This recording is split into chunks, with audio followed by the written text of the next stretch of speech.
Alright, so now we're moving on to 9.6, secants, tangents and angle measures. You've already come across angle measures and tangents in the last section, but what's the difference between a tangent and a secant?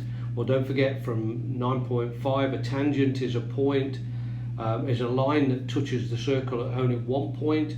A secant is one that goes into two places. So in other words, the line has to go through the circle and come out the other side, through and through. So therefore you've got a secant. A secant is a line that goes through in two places. Okay, so let's have a look at example 1 and let's see what you've got. Okay, so first and foremost you've got to remember that now the arc and the internal angle is not half of each. What you've got to do is, if you think about it, we're looking in finding x. You've got vertical angles there, so if you add together that 130 and 84 and then divide that by 2, you will find that the internal angle is 107. Okay, so add together 84 and 130, divide it by 2, and that will give you the angle. But as per usual, they don't always give you that way. In example B, what they've got here is they've given you the two arcs, but the angle is not the one that's required, it's part of it. But you still do the same process, so 75 plus 143 is 218, and divide that by 2 is 109. But you'll notice that your angle that you require and what is angle AEB are on a straight line. They're a linear equation, so all you've got to do then is subtract 109 from 180 and you get the 71. Alright, so now we're having a look at example 2, and as you can see, the diagram. I told you several times now we've seen this same diagram, and what we're going to do is we're going to see this a lot just lately. Okay, so what happens, this is example 2, when you intersect a secant and a tangent, well, the angle it makes is half the value of the arc. So we're slowly going back a little bit to 9.4, etc. Okay, so in example 2a, the arc is 148, so a half of 148 is 74. Alright, now sometimes you get the angle given to you. Well, this time you're working backwards, so the angle this time is 64, so that means the arc is 128. Okay, but make sure you read the question, because the question is actually asking you for this part of the circle. Okay, and as you can see then you've just got a little bit of subtraction. The 360, take away the 128 that you calculated, and you finish up with 232. Alright, so let's have a look at question number 1. Don't forget from example 1, you add together the two arcs and divide by 2 and you get the angle. So you're going to do 134 plus 86 divided by 2. Well, the 2 added together make 220, so half of that is going to give you 110.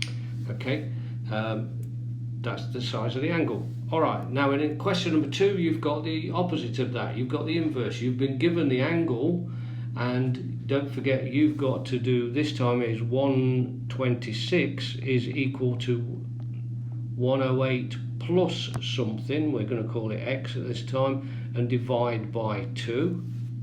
Okay, so working backwards, 2 times 126 is 252, and that equals 108 plus x. So x is going to be 144 degrees. Okay. Alright, let's switch it up a little bit this time. Okay, where the secant intercepts the tangent, well, in the last section when it was inside the circle or on the circle you added, but this time you're on the outside, and this time, as you noticed, you subtract them. So if they intersect inside or on the circle, you add the two arcs and divide by 2. If they meet outside the circle, you subtract them and then divide by 2.